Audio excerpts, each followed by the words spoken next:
Welcome to the Learning Pines YouTube. We hope this video helps. You begin by making a quick hardware and service checklist. This saves time.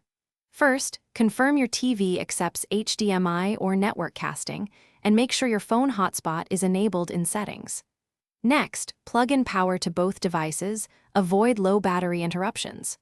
Once done, connect the phone to reliable mobile data, then set up the hotspot SSID and password. Make sure to note data caps so you don't exceed them while streaming high bitrate content. You now perform the actual connection steps. If using HDMI, attach the adapter and choose the TV input. The phone should mirror automatically. For wireless casting, open the phone's cast option and select the TV's name. Make sure both devices show connected. If tethering, enable USB tethering or mobile hotspot and join the TV to that network. Once connected, adjust TV resolution and audio output to match the phone for smooth playback. Finally, test with a short video to verify stability and latency.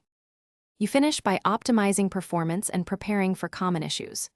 Reduce stream quality if you see buffering, and close background apps on the phone to free bandwidth. If the cast or tether connection drops, restart both devices and re-enable casting or tethering. That often resolves transient glitches. For persistent lag, connect the TV via Ethernet to a mobile router or use a dedicated 4G/5G hotspot device to stabilize throughput. One key troubleshooting tip: restart the phone and TV first. Thanks for watching. Consider subscribing if we helped you.